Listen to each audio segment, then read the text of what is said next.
सच।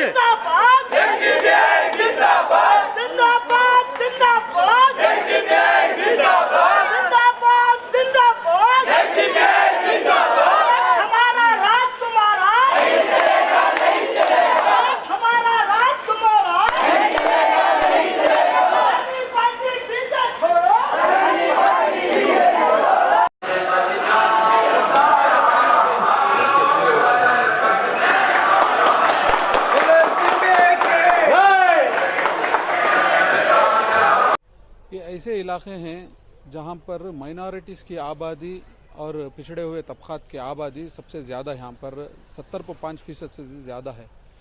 तो जब ऐसे इलाकों के अंदर पिछड़े हुए तबक़ात को जो नाइंसाफ़ी मिल रही है या उनकी बेसिक कम्युनिटीज़ के जो प्रॉब्लम्स हैं उसको देखकर हमें अफसोस होती है कि ये 15-20 साल यहाँ पर के जो हुक्मरान हैं या एमएलएस हैं क्या किया है बोलकर एक सवाल हमारे दिलों में पैदा होते हैं। तो लोगों के पास जब हम बीच में जा रहे हैं ये लोग जो है यही परेशानियों को हमें बता रहे हैं। तो इसको हल करना बोले तो एक फ़िक्रमंद लोग जो है यहाँ पर सियासत में आना है, एमएलए बनना है, इख्तियार में आना है और इनके मसाइल को हल करना है। तो डोर टू डोर जब हम कैंपेन कर रहे हैं आवाम जो है एक भरोसा दे रही है कि आने वाले दिनों के अंदर कुछ बदलाव चाहिए। तो बदलाव का निशान जो है एसडीपीआई की तरफ इशारा है। तो आप हमारे हैंडबिल्स के अंदर देख सकते हैं यहाँ पर से जो है बहुत सारे मसाइल हैं। एक तो जो है अक्सर अगर बेंगलुरु की बात करेंगे तो हमारा इलाका जो सर्वज्ञा नगर है पिछड़ा हुआ है। तो ये इलाके के अंदर अच्छी सी एक हाईटेक हॉस्पिटल नहीं है जो मल्टी स्पेशलिटी हॉस्पिटल जिसे कहते हैं। तो अगर एक हॉस्पिटल को यहाँ पर 15-20 साल से एक एमएलए नहीं कर सके तो क्या किया है बोलकर एक सवाल होता है। तो इसके ऊपर हमारा मैनिफेस्टो है। दूसरी बात एजुकेशन, एक अच्छी सी एक गवर्नमेंट की एक पीयू कॉलेज नहीं है, एक एजुकेशनल इंस्टीट्यूशंस नहीं है, एक अच्छी लाइब्रेरीज नहीं है। तो पढ़ने के लिए बच्चे लोग जो है दूसरे इलाकों को जाना पड़ता है। तो यहाँ पर अगर वो सुविधा देंगे तो एजुकेशन के ऊपर भी फोकस होएगा। तो एजुकेशन का भी हमारा मैनिफेस्टो है। विमेन सेफ्टी, ये अक्सरियत क्या होता है औरतों के लिए जो है इनकी सेफ गार्ड करना भी एक बहुत बड़ी जिम्मेदारी होती है। तो इनके लिए और बहुत सारे सहूलतें हैं जैसे कि उनके एम्प्लॉयमेंट के लिए, उनके सेल्फ स्किल डेवलपमेंट के लिए औरतों के लिए भी जो है हम ये बार के मैनिफेस्टो में किए हैं। साथ ही साथ जो बेसिक इंफ्रास्ट्रक्चर है यहाँ पर अक्सरियत जो रेलवे का जो पटरियाँ हैं ये रोडों पर नज़र आते हैं। तो जिसकी वजह से कभी भी एक बेंगलुरु जैसे एक सिटी के अंदर अक्सर जो है 5-5, 10-10 मिनट को एक रेलवे क्रॉसिंग होती है और रेल्स जाते रहते हैं। तो जब ट्रेन जाते हैं तो ट्रैफिक को हॉल्ट होना पड़ता है 15-15 मिनट के लिए। तो 15 मिनट जब हॉल्ट करेंगे तो एक ट्रैफिक जाम हो जाती है। तो फिर जैसे ही वो हॉल्ट ख़त्म होता है फिर भी जो है इनडिसिप्लिन होती है ट्रैफिक में। तो इसके लिए एक एलिवेटेड ऊपर से जो है एक फ्लाईओवर टाइप का जो इंतज़ामात है यहाँ बहुत ज़रूरी है।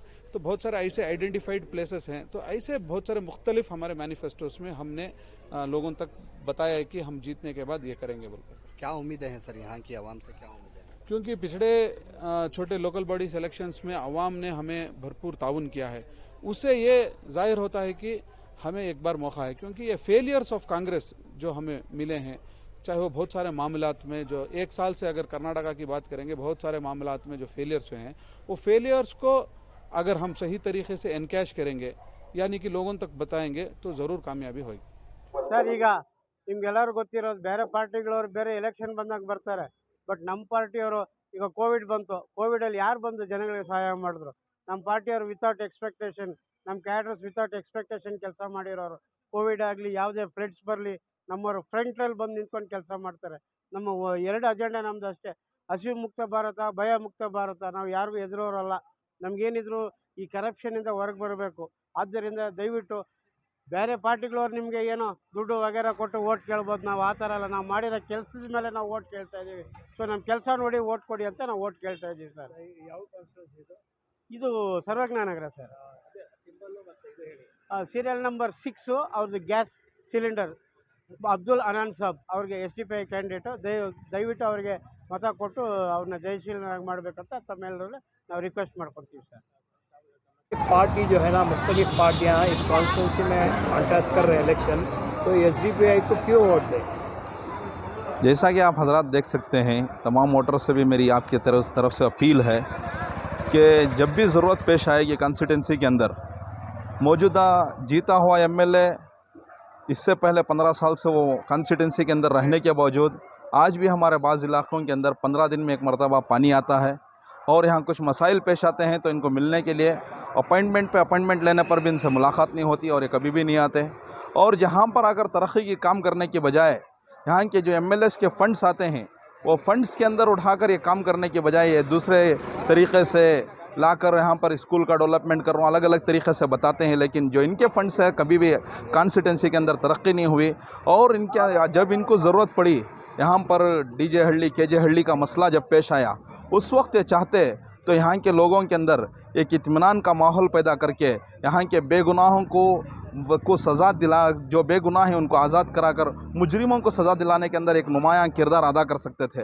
तो इसके लिए अब हकीकत ज़रूरतमंदों की ज़रूरत और कॉन्स्टिट्यूंसी की और मज़लूमों की आवाज़ बनकर और तरक्की के लिए गामज़न रहकर 15 साल जो काम की है HDPI, इसको सामने रखकर HDPI वाले वोट ले रहे हैं। इसलिए हमारा भी साथ इनके साथ है कि ताकि हम लोग इनको वोट दें और देकर कामयाब बनाकर जब भी हर मज़लूम तबके की ज़रूरत असम्बली के अंदर पड़ी, जब आवाज़ उठाने की ज़रूरत पड़ी, ये लोग खामोश तमाशाई बने रहे, ऐसे वक्त में मज़लूमों की आवाज़ बनकर एक कॉन्स्टिट्यूंसी में होने वाले जुल्म को पेश कर इन मज़लूमों को आज़ाद कराया जाए। इसलिए HDPI को वोट देकर आगे पहुँचाना उम्मत के हर फ़र्द की और यहाँ के कॉन्स्टिट्यूंसी के हर आदमी की और हर वोटर की ज़िम्मेदारी है।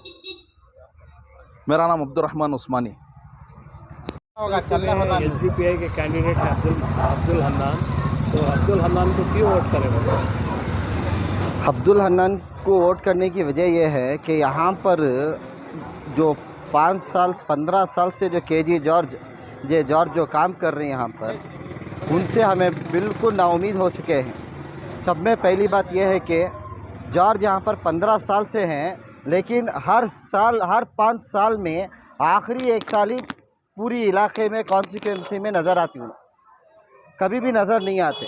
जैसे KJ हल्ली DJ हल्ली का वाक़या हुआ, उस टाइम पर भी 1 हफ़्ते तक पूरे इलाके में एक कर्फ्यू जैसा माहौल बनाया गया था।